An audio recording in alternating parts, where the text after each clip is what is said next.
Hello student, स्वागत है आप सभी का हमारे यूट्यूब चैनल ऑब्जेक्टिव जोन पे। यहाँ पे हम सभी विषयों का ऑब्जेक्टिव क्वेश्चन को डील करते हैं।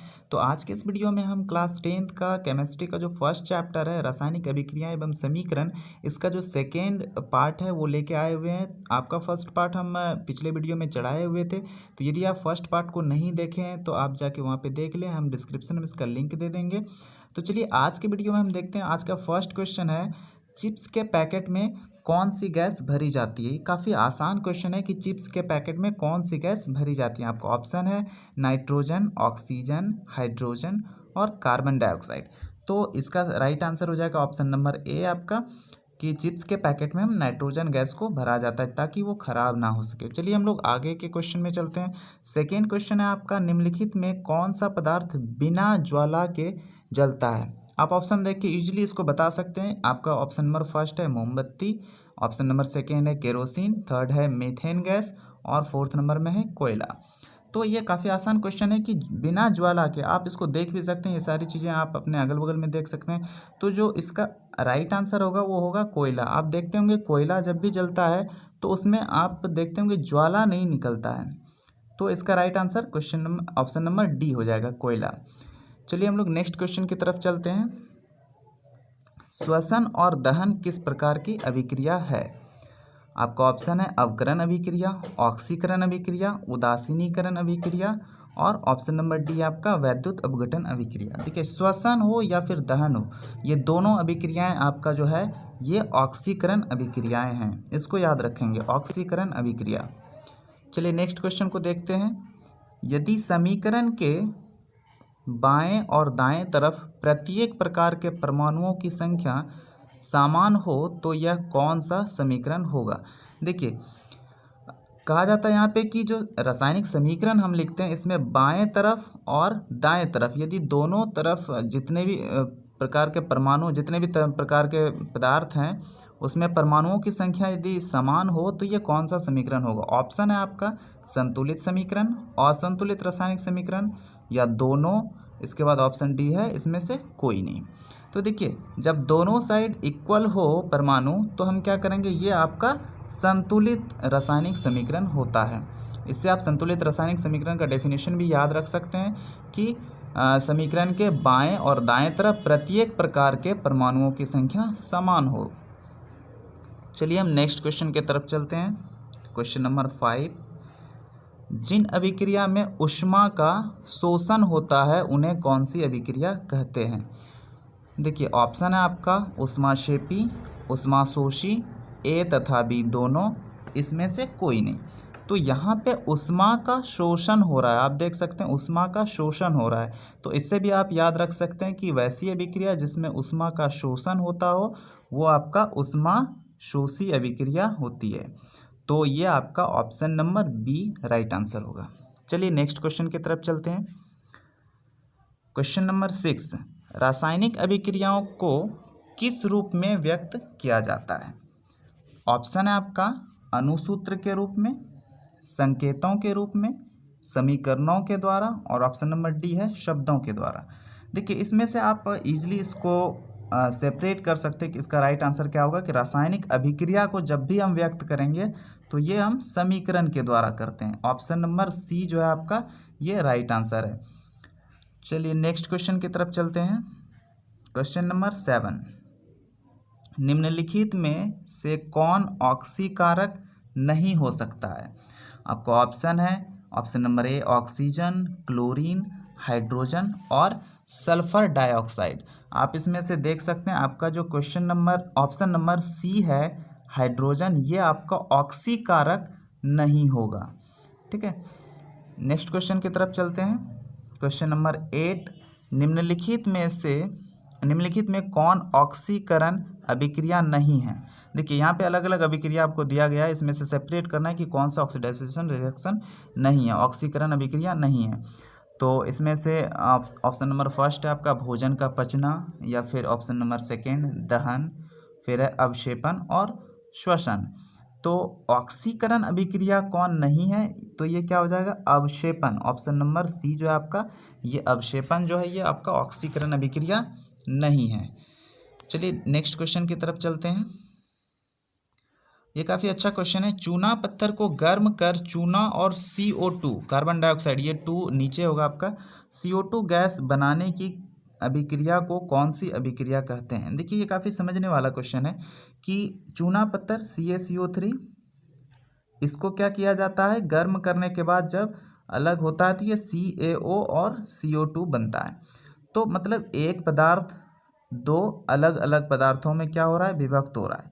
तो ये क्या हो जाएगा आपका ऑप्शन, देखिए है अवक्षेपण अभिक्रिया, संयोजन अभिक्रिया, अपघटन अभिक्रिया और विस्थापन अभिक्रिया।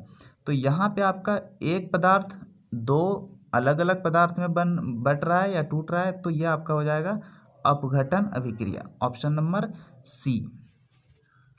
चलिए नेक्स्ट क्वेश्चन की तरफ चलते हैं। क्वेश्चन नंबर 10 है आपका, सिल्वर नाइट्रेट के विलयन में कॉपर डालने पर कौन सी धातु मिलती है।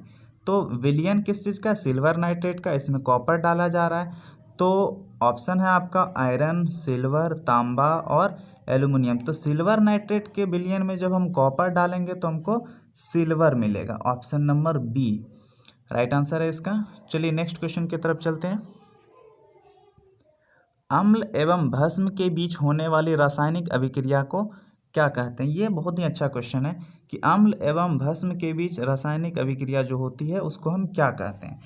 तो ऑप्शन आपका दिया गया उदासीनीकरण अभिक्रिया, सेकेंड ऑप्शन है संयोजन अभिक्रिया, थर्ड ऑप्शन है अपघटन अभिक्रिया और फोर्थ नंबर में है अवक्षेपण अभिक्रिया। देखिए अम्ल और भस्म जब आपस में अभिक्रिया करता है तो ये आपका लवण और जल का निर्माण करता है। तो चूंकि देखिए अम्ल और भस्म आपस में अभिक्रिया कर दोनों न्यूट्रल हो जाता है, लवण बन जाता है उधर और जल का निर्माण करता है। तो चूंकि दोनों जब उदासीन हो जाता है, ना तो अम्ल का उसमें गुण रहता ना ही क्षार का, तो इसीलिए इस अभिक्रिया का नाम दिया जाता है उदासीनीकरण अभिक्रिया। आपका ऑप्शन नंबर फर्स्ट जो है ये आपका, अम्ल और भस्म के बीच जब भी रासायनिक अभिक्रिया होता है तो लवण और जल प्राप्त होता है और इस अभिक्रिया को हम उदासीनीकरण अभिक्रिया कहते हैं। ऑप्शन नंबर ए सही है आपका। चलिए नेक्स्ट क्वेश्चन की तरफ चलते हैं। क्वेश्चन नंबर 12, निम्न में कौन सी सूचना रासायनिक समीकरण से प्राप्त नहीं होती है। चलिए ऑप्शन देख लेते हैं। अभिकारकों के सूत्र, सेकेंड ऑप्शन है अभिकारकों में उपस्थित परमाणु, थर्ड ऑप्शन है मोलों का अनुपात और फोर्थ ऑप्शन है अभिक्रिया का रंग। देखिए कभी भी रासायनिक समीकरण जब हम लिखते हैं तो अभिकारकों का सूत्र ये तो रहेगा ही, अभिकारकों में उपस्थित परमाणु पता चल जाएगा कितना है, मोलों का अनुपात भी हम निकाल सकते हैं। अब देखिए अभिक्रिया का रंग क्या होता है ये हमको बिल्कुल भी पता समीकरण से नहीं चलता है, तो इसका राइट आंसर हो जाएगा आपका अभिक्रिया का रंग। ये हमको कभी भी पता नहीं चलेगा रासायनिक समीकरण देख के, ठीक है। चलिए नेक्स्ट क्वेश्चन की तरफ चलते हैं। क्वेश्चन नंबर 13 है आपका, किसी पदार्थ में हाइड्रोजन का संयोग या ऑक्सीजन का निष्कासन होना कौन से अभिक्रिया का लक्षण है। देखिए बहुत ही अच्छा क्वेश्चन है ये कि हाइड्रोजन का संयोग हो रहा है या फिर ऑक्सीजन का निष्कासन हो रहा है, तो ये कौन सी अभिक्रिया होगा। तो याद रखिएगा इसको, हाइड्रोजन का संयोग जब भी होगा तो वो आपका अवकरण अभिक्रिया में ही होगा, ठीक है। तो ऑक्सीजन का संयोग हो या फिर नहीं, हाइड्रोजन का संयोग हो या फिर ऑक्सीजन का निष्कासन हो, ये कौन सा अभिक्रिया होगा आपका, अवकरण अभिक्रिया। तो ऑप्शन नंबर बी जो है इसका राइट आंसर होगा। चलिए आगे बढ़ते हैं। क्वेश्चन नंबर 14 में दिया गया आपका, वैसी कौन सी अभिक्रिया है जिसमें दो यौगिक अपने तत्वों का आदान प्रदान करके नए यौगिकों का निर्माण करते हैं। देखिए यहाँ पे समझने वाली बात यह है कि दो यौगिक अपने तत्वों का आदान प्रदान करेगा तो एक नहीं नया पदार्थ बनेगा, तो वो क्या होगा, कौन सा अभिक्रिया। ऑप्शन है आपका संयोजन अभिक्रिया, वियोजन अभिक्रिया, एकल विस्थापन अभिक्रिया और द्वि विस्थापन अभिक्रिया। तो जब दो यौगिक अपने तत्वों का आदान प्रदान करेगा तो ये आपका क्या होगा, द्वि विस्थापन अभिक्रिया, जो ऑप्शन नंबर डी है आपका, ये आपका राइट आंसर हो जाएगा, ठीक है। चलिए नेक्स्ट क्वेश्चन की तरफ चलते हैं। रासायनिक समीकरण के क्रमशः दाएं तथा बाएं ओर किसे लिखा जाता है। इसको काफ़ी सावधानी से आप आंसर करें, क्योंकि ज़रूरी नहीं कि आपको दाएं तथा बाएं रहे, हो सकता है आपको बाएं तथा दाएं रहे, तो आपको यहाँ पे समझना पड़ेगा। आराम से इसको देखिए कि किसी भी रासायनिक समीकरण में दाएं तथा बाएं, तो दाएं ये हो गया और बाएं ये हो गया। तो यहाँ पे जो दाएं पहले लिखा गया है, तो दाएं तरफ क्या होता है आपका प्रतिफल उत्पाद, और बाएं तरफ क्या होता है आपका अभिकारक। तो इसका जो राइट आंसर होगा वो आपका होगा ऑप्शन नंबर बी, प्रतिफल तथा अभिकारक। यदि क्वेश्चन में आपका बाएं तथा दाएं लिखा रहता तो आपका अभिकारक तथा प्रतिफल हो जाता आंसर, लेकिन यहाँ पे है दाएं तथा बाएं, तो पहले दाएं साइड वाले को हम क्या कहेंगे प्रतिफल। तो अब ऑप्शन नंबर जो बी है आपका, ये आपका राइट आंसर हो जाएगा। ठीक है, तो आज के वीडियो में ये 15 क्वेश्चंस बता दिए हैं, इसको आप रिवाइज करेंगे और पार्ट 1 भी इसका देख लेंगे। आज के वीडियो में बस इतना ही, मिलते हैं फिर नेक्स्ट वीडियो में, तब तक के लिए प्रैक्टिस करते रहिए।